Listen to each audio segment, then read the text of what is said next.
अस्सलाम वालेकुम। मैं एडवोकेट खुर्शीद आलम इस मुल्क के उन 20 करोड़ मुसलमानों के लिए वीडियो बना रहा हूं जो बड़ी चैन की नींद सो रहे हैं। वो चैन की नींद सो रहे हैं और उनके दरवाजे पर एक मुसीबत आकर खड़ी हो गई है। इस बार ये मुसीबत वक्फ अमेंडमेंट बिल 2024 की शक्ल में आया है। बीजेपी गवर्नमेंट ने पार्लियामेंट में मौजूदा वक्फ एक्ट में बदलाव करने के लिए ये बिल पेश किया है।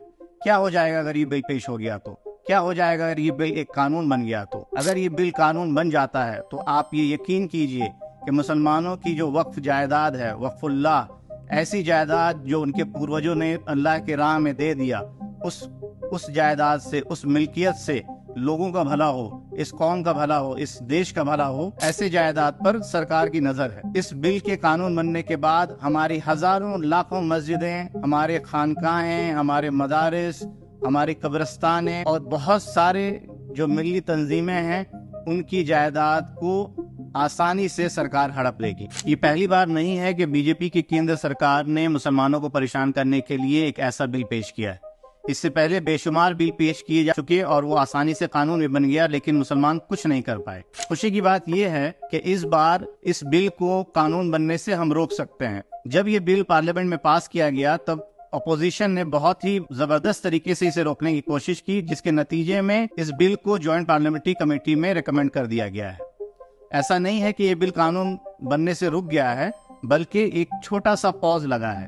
अब हम इसे कानून बनने से कैसे रोक सकते हैं? ऐसी सूरत में एक आम आदमी क्या कर सकता है? जिस तरीके से डेमोक्रेसी में हर एक वोट की कीमत है, उसी तरीके से इस पूरे मामले में हर एक आम आदमी की राय की कीमत है। जब इस बिल को ज्वाइंट पार्लियामेंट्री कमेटी के सामने पेश किया गया है तो ज्वाइंट पार्लियामेंट्री कमेटी ने आम आदमी से राय मांगी है।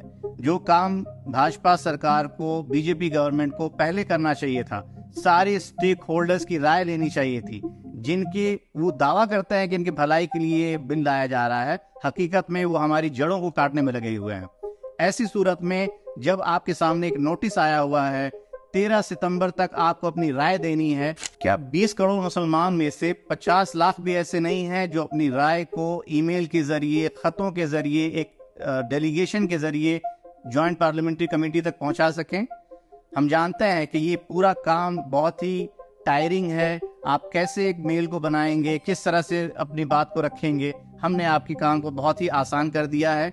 हमारे पास एक खाका तैयार है। उस खाका में हम क्या कहना चाहते हैं सरकार से, हम क्या कहना चाहते हैं ज्वाइंट पार्लियामेंट्री कमेटी से, वो सारी चीजें लिखी हुई हैं। सिर्फ आप स्क्रीन पे दिए हुए QR कोड को स्कैन कीजिए या फिर लिंक को फॉलो कीजिए और ये लिंक आपको आपके ईमेल बॉक्स तक ले जाएगा। वहां से आप बड़ी आसानी के साथ मेल भेज सकते हैं, अपने एहतजाज को, अपनी राय को दर्ज कर सकते हैं।